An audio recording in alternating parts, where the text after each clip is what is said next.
Hello student, कैसे हो आप लोग। आई होप सब अच्छे होंगे। तो बच्चों, आज लेके आया हूँ मैं आपके लिए ये ऑब्जेक्टिव टाइप क्वेश्चन जो कि एक्सरसाइज 1.1 है। तो बच्चों, ये एग्जाम्पलर का क्वेश्चन है। आपको तो पता ही होगा कि दो तरह के बुक आते हैं, एक एनसीईआरटी और एक एनसीईआरटी एग्जाम्पलर। तो 9th 10th ये जितने भी क्लासेस हैं उसमें आपको एनसीईआरटी से कुछ नहीं होगा। आपको साथ ही साथ क्या करना होगा, एनसीईआरटी का एग्जाम्पलर भी साथ ही साथ आपको सॉल्व करना होगा। और इसी वजह से मैंने ले आया है एनसीईआरटी एग्जाम्पलर का ये ऑब्जेक्टिव टाइप क्वेश्चन। ठीक है, तो सबसे पहले बच्चों आपको क्या करना है कि इसमें से खुद से करना है। ठीक है, आपको हर एक क्वेश्चन को पहले खुद से अटैम्प्ट लेने हैं। फिर जो है, अगर आप अटैम्प्ट लेते हो तो फिर उसके बाद क्या करना है कि फिर वीडियो में देखना है कि आगे इसका सॉल्यूशन क्या हुआ। ठीक है, तो वीडियो के लास्ट तक बने रहना और इसी तरीके से आपको क्वेश्चन मिलते रहेंगे। प्रैक्टिस करवाता रहूँगा मैं। और हाँ, चलो तो शुरू करते हैं वीडियो को। लेकिन उससे पहले अगर आप चैनल पर नए हो तो प्लीज़ लाइक और सब्सक्राइब ज़रूर करना, साथ ही साथ अपने दोस्तों में शेयर करना। ठीक है, और इसी तरीके का वीडियो आपको मिलता रहेगा। इसके लिए आपको क्या करना है, बेल आइकन ज़रूर दबाना है।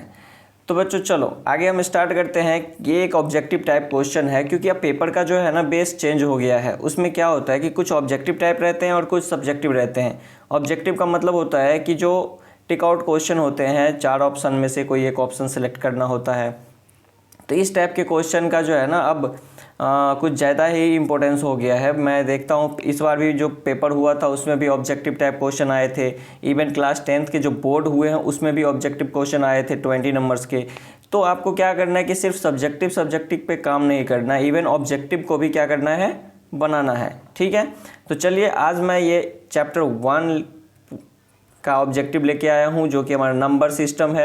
आपको अगर ये ऑब्जेक्टिव क्वेश्चन चाहिए तो आप एग्जाम्पलर का बुक ले लीजिए, या फिर आप क्या करिए, इंटरनेट से जाके एनसीईआरटी एग्जाम्पलर का डाउनलोड कर लीजिए PDF। ठीक है, तो स्टार्ट करते हैं वीडियो।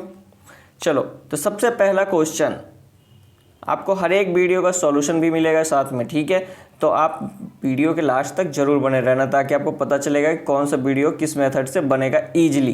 क्योंकि अगर आप लॉन्ग मेथड से बनाने की कोशिश करोगे तो क्या होगा, आपको टाइम टेकन ज़्यादा लगेगा। तो चलो सबसे पहले बात करते हैं कि right the correct answer in each of the following. ठीक है, सबसे पहले क्या है, every rational number is. Option चारों देखेंगे क्योंकि क्या होता है वो तो पता चलेगा कब, जब ऑप्शन देखेंगे। कह रहा है एवरी रैशनल नंबर इज, यानी कि सारे रैशनल नंबर होते हैं। क्या होते हैं भाई, और नेचुरल नंबर होते हैं, गलत। एन इंटीजर होते हैं, गलत। और रियल नंबर होते हैं, सही। क्यों, क्योंकि देखो रियल नंबर जो है वो 2 पार्ट्स में डिवाइड होता है, रैशनल और इरेशनल। ठीक है, तो जब रियल नंबर 2 पार्ट्स में डिवाइड होता है, रैशनल और इरेशनल, तो सारे रैशनल नंबर तो रियल नंबर से ही बने हुए हैं। ठीक है, क्लियर हो गया। और होल नंबर तो बिल्कुल भी नहीं होगा क्योंकि रैशनल नंबर में जो है निगेटिव भी होते हैं ना, इसीलिए। तो ये हमारा हो गया ऑप्शन। ऐसे ही करके आपको क्या करना है, देखना है और समझना है।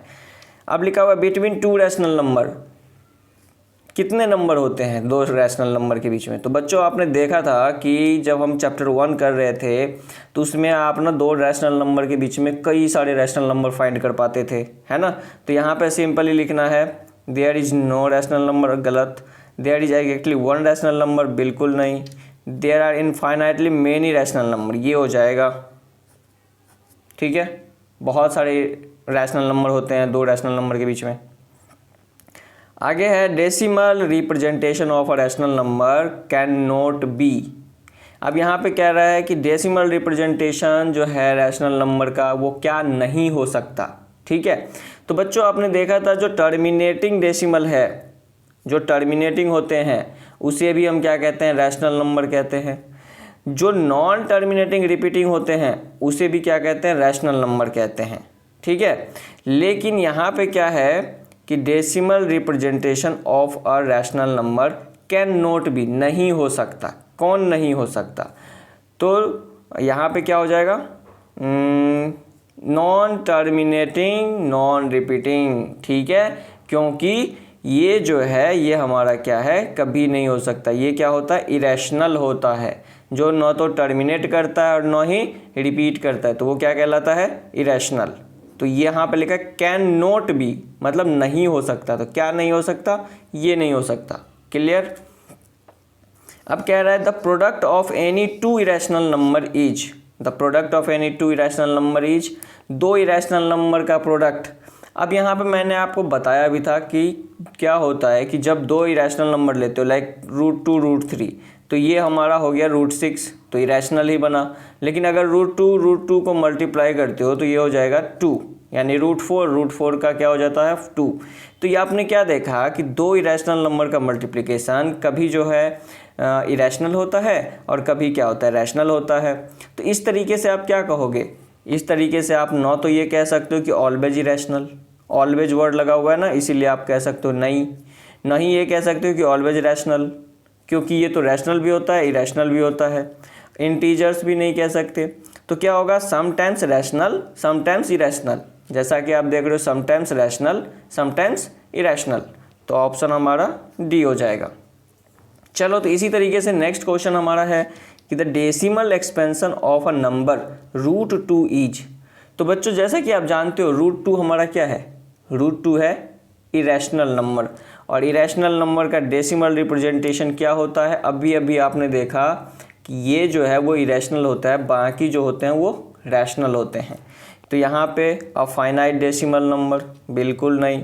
हाँ, आप क्या देखोगे कि √2 की वैल्यू हम लोग कैलकुलेशन के पर्पस से क्या यूज करते हैं 1.414, तो इसको देख के ये मत लगा देना, क्योंकि ये जस्ट एक कैलकुलेशन पर्पस के लिए यूज किया जाता है, इसकी वैल्यू एग्जैक्ट वैल्यू नहीं होती, ठीक है। ये डेसिमल कभी एंड ही नहीं होता, ठीक है।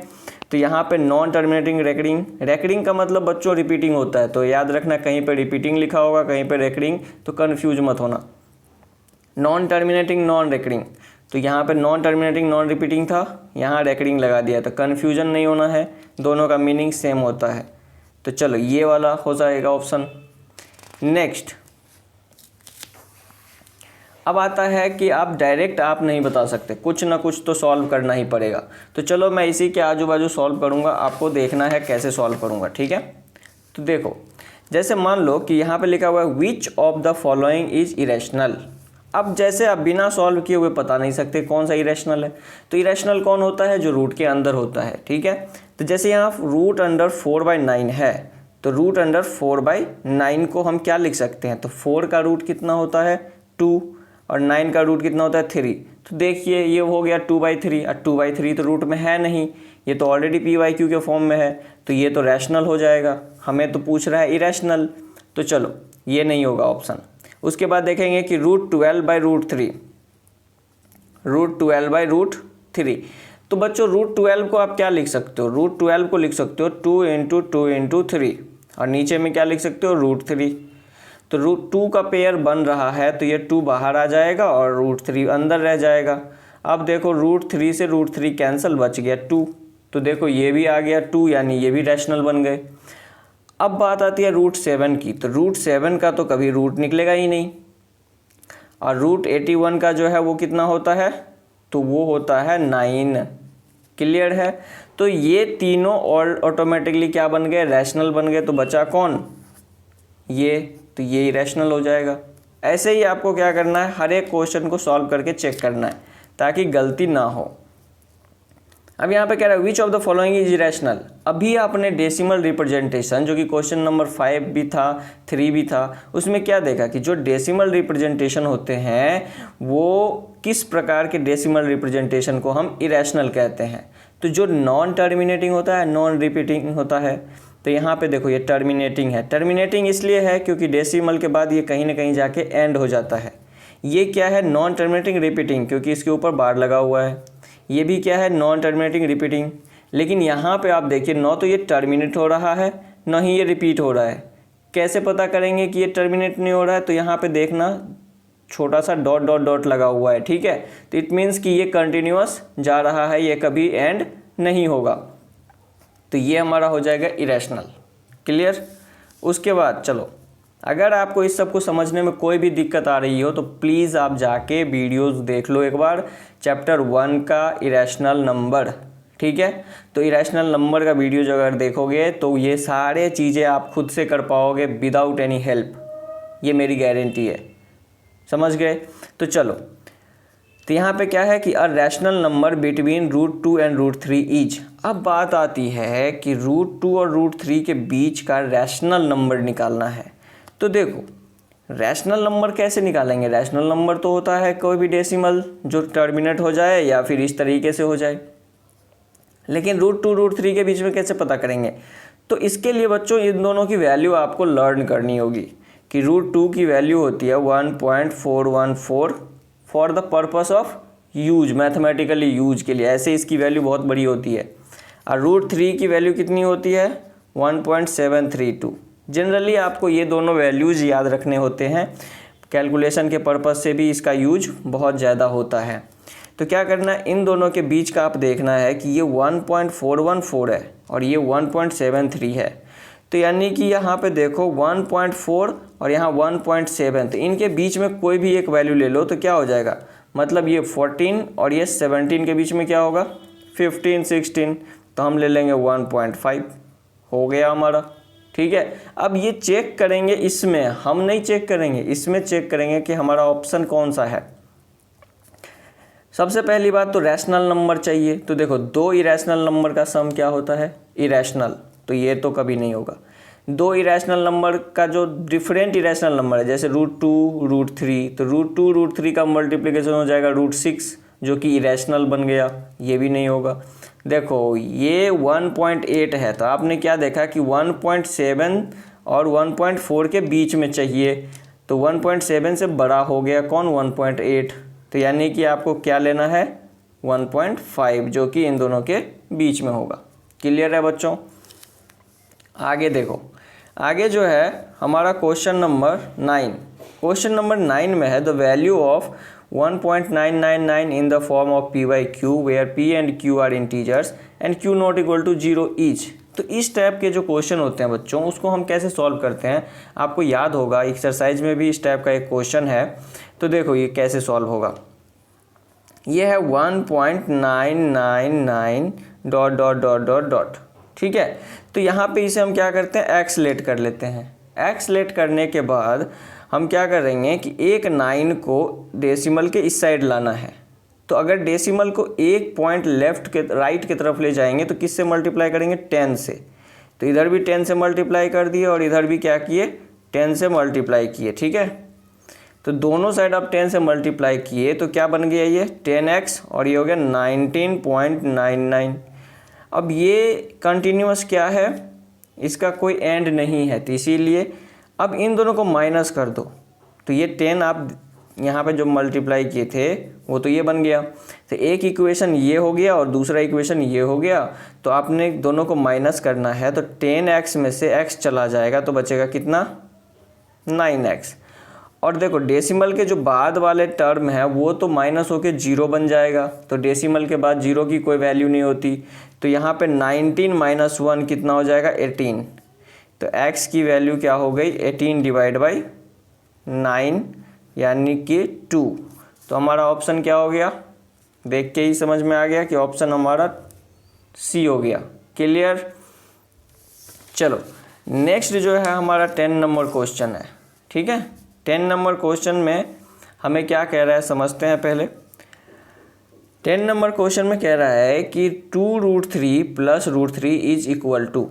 तो बच्चों देखो यहाँ पे जो इस टाइप का क्वेश्चन है ना कि सेम इरेशनल नंबर है। ठीक है, जैसे 2√3 + √3 है, अगर यहाँ पे 2√3 + √4 होता या √2 होता तो वो ऐड नहीं होता। ये कैसे काम करता है समझते हैं कि देखो ये काम करता है कि मान लो कि 2x को अगर y ऐड करेंगे तो ये कभी ऐड नहीं होगा क्योंकि दो अलग अलग वेरिएबल हैं। लेकिन अगर हम 2x में x ऐड करेंगे तो क्या होगा ये 3x हो जाएगा।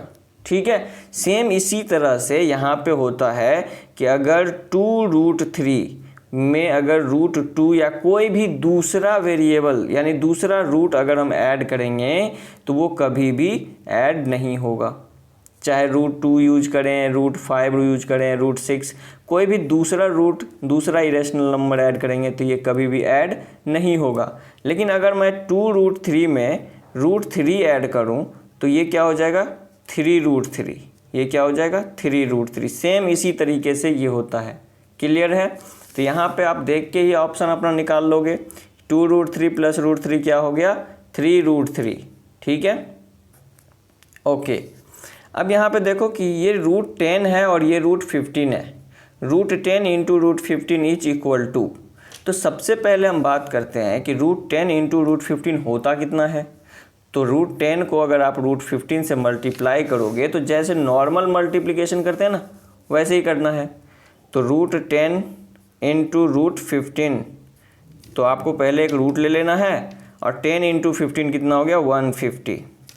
अब आपको क्या करना है कि 150 को ब्रेक करना है। ब्रेक मतलब फैक्टराइज करने। तो 150 का फैक्टराइज जब करोगे तो जैसे मान लो 150 का फैक्टराइज करेंगे तो क्या हो जाएगा, 2 से करेंगे तो 75, फिर 3 से करेंगे तो 25, फिर 5 से करेंगे तो 5। तो यहाँ पे इस तरीके से क्या हो गया 2 इंटू 3 इंटू 5 इंटू 5। अब 5 का एक पेयर बन रहा है जो कि रूट के बाहर आ जाएगा और अंदर में क्या रह जाएगा 3 2 जा 6। तो यहाँ पे क्या आ गया 150 का रूट 5√6। कौन सा ऑप्शन है आपका 5√6, जो कि बी नंबर ऑप्शन है। नेक्स्ट है हमारा the number obtained on the rationalising the denominator of this is. तो देखो रैशनलाइजेशन आपको अगर नहीं आता है तो एक वीडियो डाला हुआ है रैशनलाइजेशन के ऊपर, बहुत ही इंपॉर्टेंट चैप्टर है ये, बहुत ही इंपॉर्टेंट टॉपिक कह सकते हो है, जिसको अगर आपने कर लिया तो समझ लो बहुत सारे क्वेश्चंस आप खुद ही बना सकते हो। रैशनलाइजेशन का एक बहुत छोटा सा फंडा होता है, मैं इस वीडियो में भी समझा देता हूँ कि जैसे मान लो कि यहाँ पे क्या है 1 डिवाइड बाई √7 - 2। मैं लिख देता हूँ क्या है 1 डिवाइड बाई √7 - 2, ये हमारा है। तो सबसे पहले रैशनलाइजेशन का मतलब होता है कि जो आपका डिनोमिनेटर में इरेशनल नंबर है, देखो √7 है इरेशनल नंबर, तो इरेशनल को क्या करना है रैशनल बनाना है। रैशनल कैसे बनाएंगे, तो देखो सबसे पहले आपको क्या करना है कि यहाँ इसको a समझना है और इसको b समझना है, ठीक है। और एक आइडेंटिटी आपने पढ़ी होगी a - b और a + b, ठीक है। a - b a + b क्या होता है a² - b²। ये आइडेंटिटी तो आपने पढ़ी है। आपको यहाँ पे यही सोचना है कि अगर ये a - b है तो मल्टीप्लाई किससे करना है a + b से। कैसे, तो ऊपर नीचे दोनों मल्टीप्लाई करने हैं। तो √7 + 2 और √7 + 2, ठीक है। तो आपको क्या करना है ऊपर नीचे किससे मल्टीप्लाई करना है, अगर ये a - b है तो a + b से मल्टीप्लाई करना है। और इस प्रकार ये क्या हो जाएगा, ऊपर में तो ये 1 से मल्टीप्लाई होकर सेम ही रहेगा, ऊपर में तो ये क्या हो जाएगा सेम ही रहेगा 1 से मल्टीप्लाई होके, तो क्या हो जाएगा √7 + 2 ही रहेगा। लेकिन नीचे में आपको ये आइडेंटिटी दिख रहा है कि a - b a + b, तो आप क्या लिखोगे √7 का स्क्वायर - 2 का स्क्वायर, ठीक है।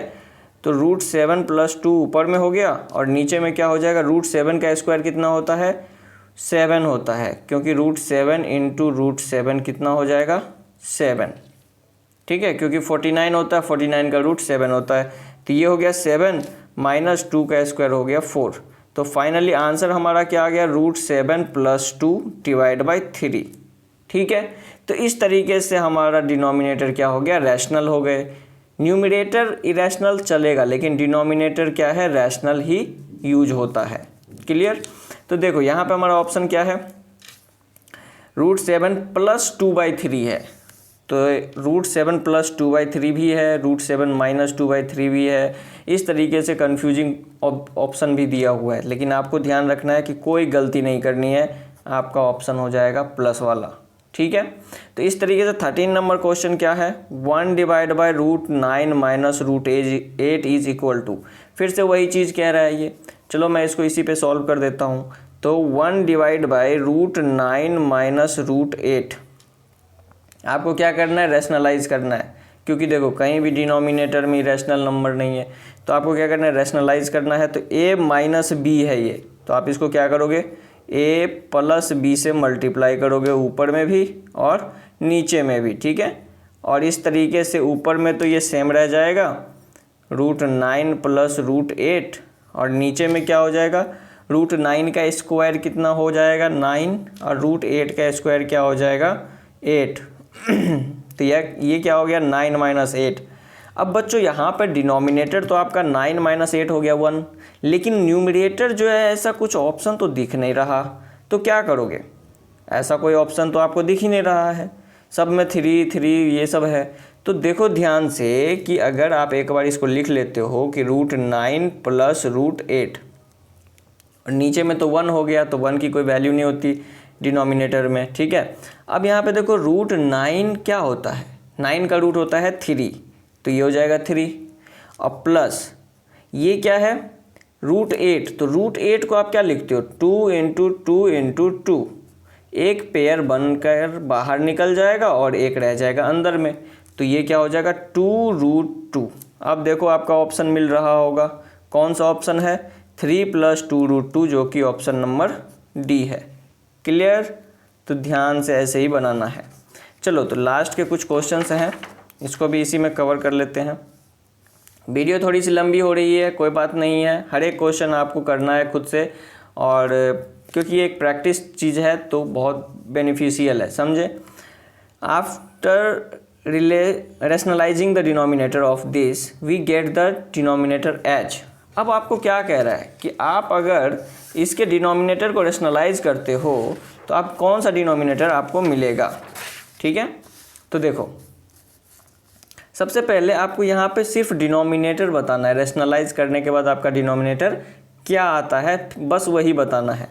तो बहुत इजी है कि 7 डिवाइड बाई 3√3 माइनस 2√2, इसको मल्टीप्लाई कर दो 3√3 प्लस 2√2 से। आप पूछोगे क्यों, तो देखो ये a माइनस बी है, हम मल्टीप्लाई कर रहे हैं a प्लस बी से, ठीक है।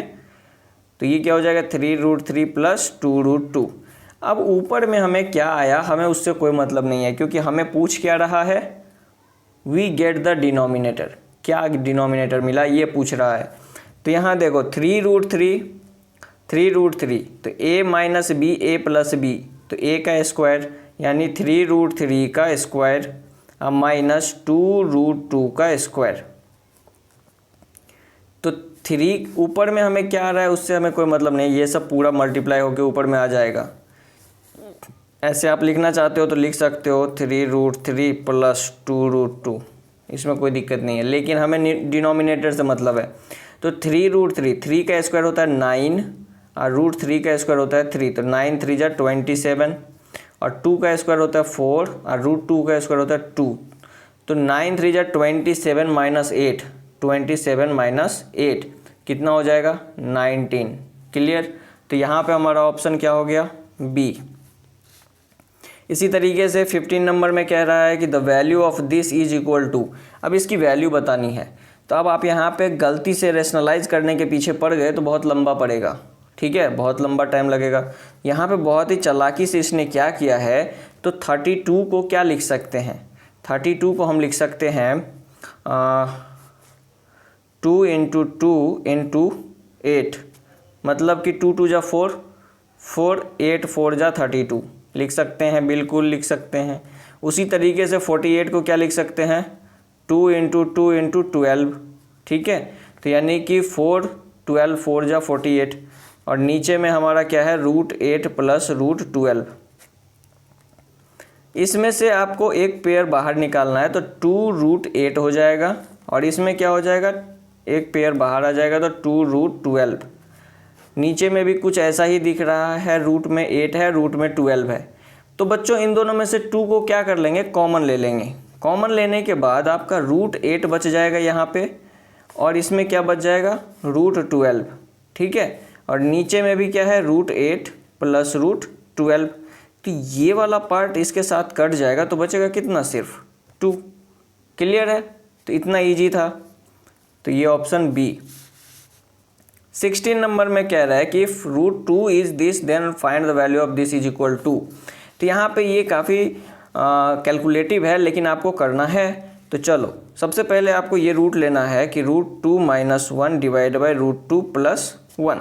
ओके, इसको अगर आप रेशनलाइज करते हो, क्या करते हो रेशनलाइज, तो क्या हो जाएगा √2 अंदर में ही रेशनलाइज हमने कर दिया, तो ये हो गया √2 - 1, ये हो गया √2 - 1। क्लियर?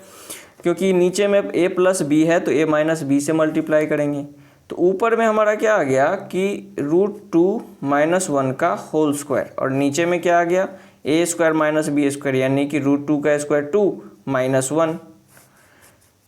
तो फाइनली हमारा क्या आ जाएगा यहाँ पे कि स्क्वायर और रूट क्या होते हैं, कट जाते हैं, और नीचे में तो 2 - 1 1 हो गया, तो 1 की रूट तो 1 ही होती है। तो फाइनली हमें क्या बच गया √2 - 1। अब √2 की वैल्यू होती है 1.414, में से अगर आप 1 माइनस करोगे तो 0.414 आपका बच जाएगा। तो देखो एक वैल्यू आगे तक यहाँ पे लिखा हुआ है, यानी कि 0.4142 तक गया है, तो आपको भी वहाँ उसको 2 तक यूज कर लेना है। तो ऑप्शन हमारा सी हो जाएगा। अब यहाँ पे 17 नंबर क्वेश्चन है। 17 नंबर क्वेश्चन में हमें क्या कह रहा है, 17 नंबर क्वेश्चन में कह रहा है कि फोर्थ रूट समझते हो, जैसे कि ये है फोर्थ रूट, फिर है क्यूबिक रूट, फिर है 2 का स्क्वायर। तो बच्चों जैसा कि आप देखते हो कि अगर हम लिखते हैं mth रूट ऑफ a⁴n, तो इसको क्या लिखते हैं कि a⁴n/m ये लिखते हैं। आपने पढ़ा होगा, मैंने बताया था चैप्टर नंबर 1 का सबसे लास्ट सेक्शन है एक्सपोनेंट ऑफ रियल नंबर, उसमें। तो यहाँ पे देखो, यहाँ पे कुछ ऐसा ही है कि पहले तो हम अंदर वाले को लिखेंगे क्या कि ये 4 रह जाएगा, और नीचे अंदर क्या हो जाएगा, ये m है और ये n है, तो क्या लिखेंगे 2 का पावर 2/3। ओके, क्लियर है। तो 2 का पावर 2/3 लिख दिए। उसके बाद फिर यही चीज़ दोबारा रिपीट करेंगे, तो 2 का पावर 2/3 इंटू 1/4। तो फाइनली कितना हो गया, 2 का पावर 2 से 4 कट गया तो 1/6। ठीक है, तो यहाँ पे कुछ नहीं दिख रहा होगा आपको, थोड़ा सा ये ब्लर रह गया है। तो यहाँ पे है 2 का पावर -1/6, यहाँ पे है 2 का पावर -6, यहाँ पे है 2 का पावर 1/6। तो यानी कि आपका ऑप्शन क्या हो जाएगा, 2 का पावर 1/6। सेम चीज़ यहाँ पे क्या है, the product of this equal to. अब यहाँ पे क्या है कि सबको आपको क्या करना है, सेम बनाना है। सेम कैसे करना है वो देखो, जैसे यहाँ पे 2 का पावर कितना है, रूट में जो अगर कोई रहता है ना तो उसका पावर डिवाइड में हो जाता है। जैसे मान लो m√a है, तो इसका मतलब हो गया a का पावर 1/m। तो इस तरीके से आप यहाँ पे क्या लिख सकते हो, 2 का पावर 1/3 इंटू 2 का पावर 1/4 इंटू, अब यहाँ पे क्या है ध्यान से समझना कि 32 है, तो 32 क्या होता है, 2 का पावर 5 होता है, उसका पावर क्या हो जाएगा 1/12। तो यानी कि 2 का पावर 5/12 ये हो जाएगा। ठीक है, अब इन तीनों को आपको क्या करना है ना कि जानते हो जब बेस सेम होता है तो पावर क्या हो जाते हैं, ऐड हो जाते हैं। बेस अगर आपका सेम है तो पावर क्या होता है, ऐड होता है, जैसा कि आपने पढ़ा है। तो यहाँ भी बेस है, यहाँ भी बेस 2 है, यहाँ भी बेस 2 है, तो पावर क्या हो जाएगा, ऐड 1/3 + 1/4 + 5/12। ठीक है, अब यहाँ पे क्या करना है, इसको इन सभी का क्या हो जाएगा ये, तो 3 4 12 का, तो यहाँ पे सिंपल ही हो जाएगा हमारा एलसीएम 12, और ये 3 4 जा तो ये क्या हो जाएगा 4, 4 3 जा तो ये हो जाएगा 3, और ये 12 1 जा तो ये हो जाएगा 5। ठीक है, तो यहाँ पे इन सबको ऐड जब करोगे आप तो ये क्या आ रहा है, 7 + 5 12। तो 2 का पावर 12/12 जो कि कट के बन गया 2 का पावर 1, और 2 का पावर 1 कितना होता है, 2 होता है। तो ये ऑप्शन हो गया आपका। इस तरीके से 19 नंबर जो है, 19 नंबर इसी आइडेंटिटी के ऊपर है, आपको दिख रहा है ये क्या है, 4√81 का पावर -2 है। ठीक है, तो आपको करना क्या है कि पहले आपको नोटेट कर लेना है कि 81 का पावर क्या हो जाएगा, -2/4, क्योंकि ये डिवाइड में आ जाएगा, ये कट गया तो हो गया -1/2। 81 का पावर -1/2 ये आ गया। अब 81 को आप क्या लिख सकते हो, 9 का स्क्वायर लिख सकते हो। तो 9 का स्क्वायर इंटू 1/2 माइनस में, तो ये कट गया, फाइनली क्या आ गया, 9 का पावर -1। किसी का पावर अगर निगेटिव होता है तो वो क्या हो जाते हैं, रेसिप्रोकल। तो यहाँ पे क्या हो जाएगा 1/9, ऑप्शन नंबर ए। अब यहाँ पे देखो क्या है, value of 256 to the power 0.16। तो 256 to the power 0.16 into 256 power 0.09, ये ऐसे सॉल्व नहीं हो सकता। तो आपको क्या करना है कि इसको ना ऐड कर लेना, क्योंकि बेस सेम है, इनटू में है, तो ये क्या हो जाएगा, ऐड हो जाएगा। तो ये हो जाएगा 256 टू दी पावर 9 + 16 होता है 25। अब 0.25 को आप क्या लिख सकते हो, 0.25 को लिख सकते हो 1/4। 0.25 को क्या लिख सकते हो, जब डेसिमल हटाएंगे तो इस तरीके से 25 1 जा, 25 4 जा, तो इसको क्या लिख लेना है 256 टू दी पावर 1/4। अब 256 को 4 के पावर में कैसे लिखेंगे, तो कोई बात नहीं है, 4 का पावर अगर आप क्या करते हो 4 करते हो तो कितना हो जाता है, 4 को 4 टाइम्स मल्टीप्लाई करोगे तो 256 आ जाएगा। तो चलो 4 का पावर 4 होल पावर 1/4। तो इस तरीके से a का power m whole power n क्या होता है, a का पावर m इंटू n होता है। और ये 4 से 4 कट गया तो 4 का पावर 1 दैट इज़ 4। तो ऑप्शन आपका क्या हो जाएगा 4। ठीक है,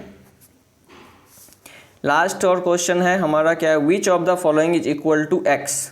इसमें से कौन सा जो है x के इक्वल है। तो इनमें से आप डायरेक्ट तो नहीं बता सकते, कोई एक ही होगा, तो पहले तो सॉल्व करना पड़ेगा। तो चलो सॉल्व करके देखते हैं। यहाँ पे इन दोनों का सम, यहाँ पे माइनस है तो माइनस वाली तो कोई आइडेंटिटी होती नहीं है, तो ये तो नहीं होगा। अब यहाँ पे क्या है कि x 12th रूट है, 12th रूट का मतलब हो गया कि 1/12, और ये x का पावर 4 होल पावर 1/3। तो ये ऑलरेडी x का पावर 4/3 है और उसका होल पावर 1/12 हो जाएगा। तो फाइनली क्या हो जाएगा, x का पावर 4/3 इंटू 12। तो ये कभी कट के 1 नहीं बनेगा, ये भी नहीं होगा। अब यहाँ आते हैं तो देखो, ये रूट का मतलब होता है स्क्वायर रूट। ठीक है, रूट का मतलब क्या होता है, स्क्वायर रूट। तो यहाँ हो जाएगा x का पावर 3/2, क्योंकि स्क्वायर रूट है तो ये 1/2 हो जाएगा, होल पावर 2/3। तो ये हो गया x का पावर 3/2 इंटू 2/3। ये कट गया, ये कट गया, तो x का पावर 1 यानी कि x। तो कौन सा ऑप्शन हो जाएगा, C। तो चलो बच्चों, आज जो हमने किया ये बहुत ही इम्पोर्टेंट क्वेश्चन था, NCERT एग्जाम्पलर का आता है। इसमें से आपको पेपर में आना ही आना रहता है, कम से कम 3 क्वेश्चन 4 क्वेश्चन। तो अगर आपको इसमें से किसी भी क्वेश्चन में कोई डाउट हो तो प्लीज़ इसके ऊपर, अगर जैसे मान लो ये एक्सपोनेंट वाले में प्रॉब्लम है तो एक्सपोनेंट वाला वीडियो जाके देख सकते हो, रैशनलाइजेशन में प्रॉब्लम है रैशनलाइजेशन का वीडियो जाके देख सकते हो। तो तब जाके आपको क्या लगेगा, ये ईजी लगेगा। जो भी आज पढ़ाया हुआ चीज़ें है वो समझ में आएगा, जो भी बताया गया है वो समझ में आएगा। ठीक है, तो इसी तरीके से हम कल फिर से लेके आएंगे इसका सेकेंड चैप्टर का ऑब्जेक्टिव क्वेश्चन। और आप क्या करना, उससे पहले अपनी तैयारी पूरी रखना सॉल्व करने के लिए। Okay, bye bye, have a nice day, thank you.